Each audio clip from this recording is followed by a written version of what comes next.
Tonight, as the shadows lengthen and the world beyond your window whispers the night's secrets, I bring you a tale from the darkened rows of an old movie theater, where the flicker of the screen isn't the only thing to watch you from the darkness.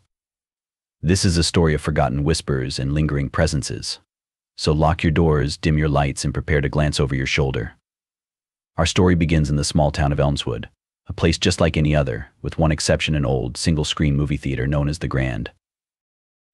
The Grand had stood since the 1920s, a relic of golden-era glamour, now faded, much like the town itself. It was run by an elderly man, Mr. Hendricks, who had owned it since the 60s. Locals said he was as much a part of the theater as the antique projectors or the velvet seats, perhaps even more so. One chilly October evening, a local teenager named Sarah and her friends decided to catch a midnight horror show at the Grand. The feature was an old classic, Night of the Living Dead.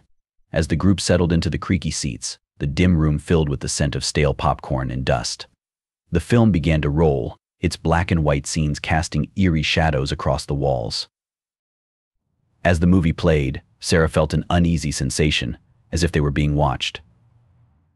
She whispered her fears to her friend, Jake, who laughed it off, chalking it up to the ambience and the movie's effect.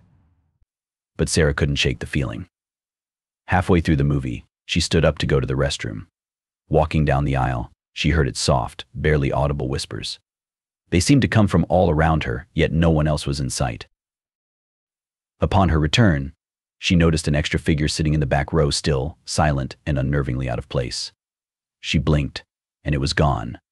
She returned to her seat, her heart pounding in her chest.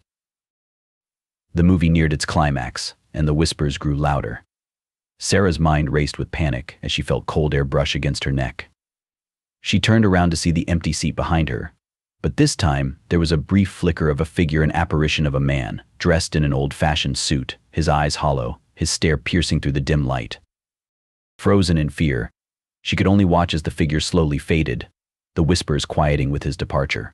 The movie ended, and the lights flickered on, chasing away the shadows. Sarah and her friends hurriedly left the theater, the echoes of the whispers still ringing in her ears. The next day, driven by a mix of fear and curiosity, Sarah returned to the Grand. She confronted Mr. Hendricks, who, after a moment of hesitation, revealed a forgotten tale. Many years ago, a man named Thomas Whitmore, the original owner, had mysteriously disappeared after closing the theater one night. His body was never found, and locals whispered that his spirit lingered, forever bound to the theater he loved so much. Sarah left the Grand, the weight of the story settling in her heart. She knew that every time she passed by the old theater, she would remember the whispers in the dark, and that she was never truly alone when she sat in those ancient, velvet seats. Let me tell you a story about the Regal Theater, down on Elm Street. Now, the Regal was never anything fancy. Sticky floors, popcorn clinging to every surface, the kind of place you went for a cheap thrill, not a five-star experience. But on that particular Tuesday night, it offered a thrill more terrifying than anyone could have bargained for. I was working concessions, bored out of my skull as usual. The movie was some low-budget sci-fi flick, barely a blip on the radar. The theater was practically empty, just me, the projectionist, old man Henderson, and maybe a handful of stragglers scattered throughout the place. Around halfway through the movie, the lights went out. Now, that wasn't unusual. Happens all the time. But this time, the backup generator didn't kick in. The theater plunged into an inky blackness, broken only by the faint red exit signs. A ripple of nervous laughter went through the audience. Then, a blood-curdling scream pierced the silence. It wasn't the kind of scream you hear in a movie. It was raw, primal, filled with a terror that seeped into your bones. Panic started to set in. People were bumping into each other, yelling for someone to get the lights back on. I grabbed my flashlight and headed towards the projection booth, figuring old man Henderson might know what was going on. The hallway was like a tomb, shrouded in darkness. My heart hammered against my ribs as I inched my way forward, the beam of the flashlight a tiny oasis in the vast black. Finally, I reached the projection booth door. It was ajar, a sliver of light escaping from inside. I pushed it open, calling out for Henderson. Silence. The projector whirred to life behind me, casting a ghostly glow on the room. An empty film reel lay abandoned on the counter. The projector screen, however, wasn't blank. There was something moving on it. Grainy, distorted figures writhed on the screen, their faces contorted into expressions of pure agony. A sound, a low, guttural growling filled the booth, vibrating in my chest. I whipped around, frantically searching for the source. There, in the corner, huddled in the shadows, was Old Man Henderson. But it wasn't Henderson anymore. His face was a grotesque mask of terror, eyes bulging, mouth stretched into a silent scream. He pointed a trembling finger at the screen. The figures on the film, they were moving towards me. I can't tell you what happened next. My mind just shut down. The next thing I remember, the lights were back on. People were filing out, confused and shaken. I was a gibbering mess, huddled on the floor, staring at the spinning film reel. They found Old Man Henderson later that night, crumpled up in the back row. The police never did figure out what happened. The footage on the film, well, let's just say it was too disturbing for public viewing. Ended up getting locked away somewhere in the depths of the police station archives. But here's the thing.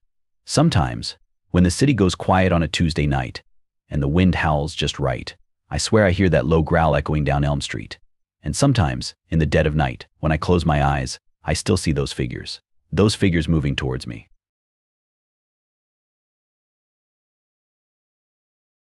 Tonight I offer you a journey into the depths of an abandoned movie palace where the past is not as silent as one might hope.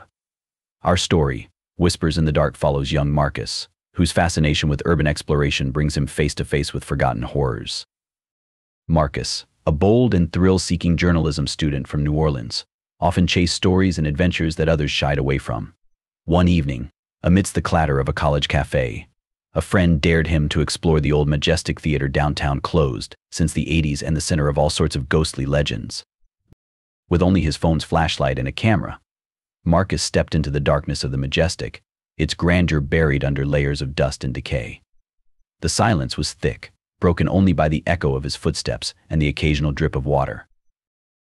In the heart of the theater, Marcus found the main auditorium. The air was cooler here, the velvet seats coated in dust, the stage curtains tattered. He noticed a projection booth above, seemingly untouched. On a whim, he climbed up to see if the old equipment still worked. To his surprise, the power was on. A reel was already loaded onto the ancient projector, as if waiting for him. Curious, Marcus flipped the switch, and the machine sputtered to life, casting flickering light onto the large, empty screen. As the film played, it showed scenes of the theater itself, from its opening days to slowly, more disturbing images, shadowy figures in the seats, faces contorted in fear. A dark figure pacing the aisles. The camera angle was quite similar to Marcus's own viewpoint from the booth. The whispers began softly, nearly drowned out by the film's crackles. They grew louder, more insistent, calling his name, Marcus. Down here, driven by a mix of dread and intrigue, Marcus stepped out of the booth, looking down into the sea of seats. As he looked down, the figures in the film seemed to stare right back at him, their eyes pleading. The whispering became a cacophony, and Marcus felt an icy grip of fear. The figure he'd seen pacing in the film now stood on the stage, its face hidden in shadow, its hand beckoning to him. Marcus, frozen with fear, watched as the figure pointed up towards the projection booth. Turning around, he saw the film now displayed a new scene, the very booth he had just left, as the shadowy figure slowly climbed the stairs towards it. In a panic, Marcus fled down the aisles, the whispers chasing him, echoing through the vast, empty theater. He burst through the exit doors into the night, the cold air hitting his face, the eerie silence of the outside world overwhelming after the terror inside. Marcus never returned to the Majestic Theater, and it was demolished later that year. But the footage he captured on his camera was gone, replaced by static. The whispers in the dark remain a mystery, a chilling reminder that some places keep their secrets, no matter how deeply we probe. You settle in tonight. Remember the story of Marcus and the Majestic Theater. And listen closely, because sometimes the dark whispers back. It all went down last Friday night at the old Beacon Theater. Now, the Beacon wasn't exactly a five-star joint. Sticky floors, popcorn that tasted suspiciously like burnt rubber, the kind of place you went for cheap thrills, not champagne wishes. But hey, it was showing a double feature of cult classics, and the price was right. So, I grabbed my buddy Mark, and we headed out for a night of cheesy scares. The place was practically deserted, a handful of scattered patrons, and a grumpy-looking old man behind the concession counter. We settled in for the first movie, a grainy sci-fi flick so bad it was almost good. About halfway through, the projector sputtered and died. The theater plunged into darkness, the only sound the nervous coughs and shuffling of feet. "Great," Mark muttered, whipping out his phone flashlight. "Just what I needed. A technical difficulty in the middle of a B-movie alien invasion." Before anyone could complain, a single light flickered on at the back of the theater. It wasn't the usual overhead light, but a dim spotlight illuminating a single seat. And sitting in that seat, well, let's just say it wasn't someone I recognized. It was a woman, shrouded in darkness except for the stark white of her evening gown. Her hair cascaded down her back in a wave of silver, and her face. Something was wrong with her face. It was pale, almost unnaturally so, and her eyes. They were completely black, like bottomless pits staring into your soul. A shiver ran down my spine. There was something unsettling about her, an aura of pure wrongness that made the hairs on the back of my neck stand on end. Suddenly the woman stood up, her movements fluid and graceful. She began to walk towards the front of the theater, her white gown whispering against the floor. The spotlight followed her like a macabre beacon. The remaining patrons watched, mesmerized. Even Mark, his usual bravado forgotten, seemed speechless. As she reached the aisle directly in front of us, she stopped. Her black eyes locked onto mine, and a smile spread across her pale face. It wasn't a friendly smile, but a chilling, predatory grin that sent a wave of terror through me. Then, in a voice that sounded like dry leaves rustling in the wind, she spoke. "One ticket," she rasped, her voice barely a whisper. My heart hammered against my ribs. What did she mean? What ticket? My eyes darted around the theater, searching for a clue, but there was nothing. Before I could answer, the woman spoke again, this time her voice laced with a hint of impatience. "One ticket, please," she repeated, extending a bony hand towards me, palm outstretched. "For the final show." In her hand, glinting under the spotlight, was a single ticket stub. It was old and faded, the paper worn thin with age. But the words printed on it were clear enough: "The last show." A cold dread filled me. This was no ordinary movie theater, and this woman. She wasn't human. A primal fear took hold, an instinct screaming at me to run. But before I could move, before Mark could ask a question, the woman's smile widened. This time it wasn't a grin, it was a grotesque rictus that stretched impossibly wide across her face. Then, with a deafening crack, the floor beneath her seat gave way. The woman, the spotlight, everything vanished, swallowed by a gaping hole that opened in the darkness. A blood-curdling scream erupted from the back of the theater, a sound laced with pure terror.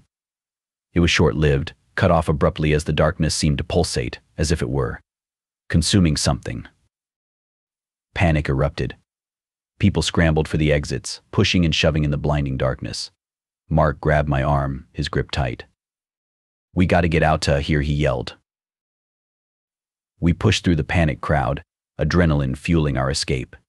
It felt like an eternity before we finally reached the exit, the heavy doors swinging open to reveal the cool night air.